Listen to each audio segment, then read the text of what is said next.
Bismillahirrahmanirrahim. Alhamdulillahi rabbil alamin. Wassalatu wassalamu ala nabiyyina Muhammadin wa ala alihi wa sahbihi ajma'in. Wa la hawla wa la quwwata illa billahil aliyyil azim. Subhanaka la ilma lana illa ma 'allamtana innaka antal alimul hakim. Allahumma inna nas'aluka ilman nafi'a wa rizqan tayyiba wa amalan mutaqabbala. Amin ya rabbal alamin. Lanjutkan dari kitab Riyadhus Shalihin dalam bab Al-Amr bil Ma'ruf wan Nahi anil Munkar. Dalam bab Amar Ma'ruf Nahi Munkar. Pada hadis yang keempat, pada hadis yang kedua dalam bab ini, an Abil Walid Ubadah bin As-Samit radhiyallahu anhu, qala, dari sahabat Abul Walid Ubadah bin As-Samit, beliau mengatakan, bay'ana Rasulullah sallallahu alaihi wasallam, kami berbaiat kepada Rasulullah sallallahu alaihi wasallam, yaitu melakukan sumpah setia kepada Rasulullah sallallahu alaihi wasallam ala sam'i wa ta'ati, untuk mendengar dan taat, yaitu mendengar dan taat kepada pemimpin, fil usri wal yusri, dikala sulit maupun dikala lapang, dikala sulit maupun dikala banyak kemudahan, wal mansyati wal makrah, dikala senang maupun dikala membenci, wa ala atharatin alaina, dan kepada pemimpin meskipun mereka berbuat zalim pada rakyatnya, wa ala alla nunazi'al amra ahlahu, dan kami berbaiat agar kami tidak merebut kekuasaan para pemimpin, illa antarau kufran bawahan, kecuali apabila kalian melihat kekufuran yang telah jelas, tidak ada kemungkinan yang lain. Indakum minallahi ta'ala fihi burhan, yang kalian memiliki bukti terhadap di hadapan Allah Subhanahu wa taala. Wa ala an naqula bil haqqi aina ma kunna, dan agar kami mengucapkan yang benar dimanapun kami berada. La nakhafu fillahi laumata laim, dan kami tidak takut terhadap celaan orang lain apabila yang kami bela adalah Allah Subhanahu wa taala. Hadis ini muttafaqun alaihi, hadis yang sahih, disepakati oleh Imam Al-Bukhari dan Imam Muslim. Para jamaah rahimakumullah, dalam hadis ini sahabat Ubadah bin As-Samit menceritakan kepada kita bahwasanya para sahabat melakukan sumpah setia, berbaiat pada Rasulullah sallallahu alaihi wasallam untuk selalu mendengar dan taat kepada para penguasa kaum muslimin, para pemimpin, walaupun keadaan mereka sulit, dikala mereka lapang, banyak kemudahan, maupun dikala sulit. Inilah yang diperintahkan Rasulullah SAW, untuk selalu mendengar dan taat. Mau mereka itu menyukai pemimpin atau mereka membenci kelakuan pemimpinnya. Bahkan seandainya para pemimpin itu atharoh, maksudnya adalah mendolimi, mengambil hak-hak rakyatnya.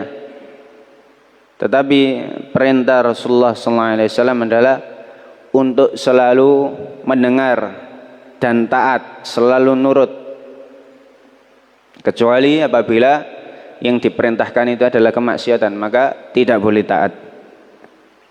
Bahkan dalam hadis lain disebutkan oleh Syekh Muhammad bin Shalih Al-Utsaimin rahimahullah, dalam hadis lain yang diriwayatkan Imam Muslim, Rasulullah SAW bersabda, isma'u wa ati'u, mendengar dan taatlah. Walaupun wa in daraba dhahrak, isma' wa ati', dengar dan taatlah pemimpin. Wa in daraba dhahrak, walaupun mereka itu, para penguasa itu memukul punggungmu, melakukan kedzaliman. Wa akhadha malak, dan meskipun mereka pemimpin itu mengambil hartamu. Ini hadis sahih diriwayatkan Imam Muslim. Dan para ulama menjelaskan banyak sekali dalil-dalil yang memerintahkan tentang ini. Karena apabila rakyat itu memberontak kepada pemimpinnya, kerusakan yang terjadi adalah kerusakan yang lebih besar, yang lebih banyak orang yang akan terdampak. Kemudian apabila umat Islam melihat kekufuran yang nyata, maka ini adalah syarat dibolehkannya memberontak kepada pemimpin. Jadi yang pertama adalah adanya kekufuran. Kalau hanya sekedar kemaksiatan, perbuatan dosa, korupsi dan lain sebagainya, itu bukan kekufuran, masih pada kategori maksiat. Jadi syarat pertama adalah adanya kekufuran, kekafiran. Misalkan menentang syariat Allah. Alhamdulillah, bagaimanapun kondisi negara kita sebagai rakyat masih lancar beribadah, sholat jamaah, sholat Jumat didirikan di mana-mana. Maka ini adalah suatu nikmat yang besar. Sebaliknya apabila telah ada kekufuran, umat Islam misalkan dilarang untuk melakukan ibadah, syariat Allah ditentang secara jelas, bukan desas-desus, bawahan secara jelas. Ini syarat kedua. Indakum minallahi ta'ala burhan. Kemudian menentang pemimpin itu diperbolehkan dengan syarat-syarat tadi, adanya kekufuran yang jelas, bukan hanya sekedar desas-desus. Yang ketiga, memiliki bukti nanti ketika berhadapan dengan Allah Subhanahu wa taala. Jadi memang wasiat Rasulullah SAW untuk selalu mendengar dan taat. Walaupun punggung kita dipukul, harta kita diambil, itu wasiat beliau. Karena seandainya kita tidak bisa membalas di sini, pasti akan ada pengadilan Allah Subhanahu wa taala nanti di hari kiamat. Dan justru apabila kita membalas di hari kiamat, itu adalah pembalasan yang menguntungkan daripada pembalasan di dunia. Kemudian syarat yang terakhir, yaitu adanya kekuatan. Ini yang disebutkan oleh Syekh Muhammad bin Shalih Al-Utsaimin. Yang pertama, pilihan terakhir untuk menentang pemimpin itu apabila ada kekufuran. Yang kedua, nyata, bukan hanya sekedar desas-desus atau omongan orang. Yang ketiga adalah adanya bukti, ya, keterangan yang akan disampaikan kepada Allah Subhanahu wa taala. Yang terakhir adalah adanya kekuatan. Apabila tidak adanya kekuatan untuk melakukan perlawanan, maka akan terjadi banyak kerugian, kerusakan yang tidak hanya menimpa orang-orang yang melawan itu, tapi menimpa rakyat-rakyat yang lain, orang-orang biasa yang lemah. Maka ini justru akan menimbulkan kerusakan yang lebih besar. Kemudian mereka berbaiat kepada Rasulullah SAW untuk mengucapkan kebenaran dimanapun mereka berada.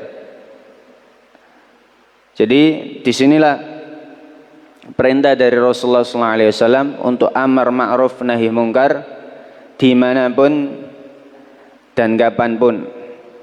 Dan yang terakhir adalah la nakhafu fillahi laumata laim, yaitu kita tidak takut kepada cemoohan orang, karena resiko dari amar ma'ruf dan nahi mungkar adalah akan menghadapi penentangan, menghadapi cemoohan orang. Apalagi semakin hari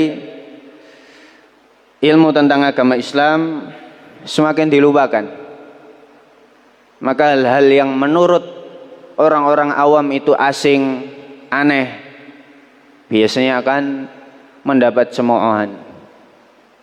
Disinilah kewajiban kita sebagai seorang muslim untuk amar ma'ruf nahi mungkar, dan kita harus siap menghadapi cemoohan orang. Qulu qouli hada astaghfirullah li wa lakum, subhanakallahumma bihamdika asyhadu an la ilaha illa anta astaghfiruka wa atubu ilaik. Assalamualaikum warahmatullahi wabarakatuh.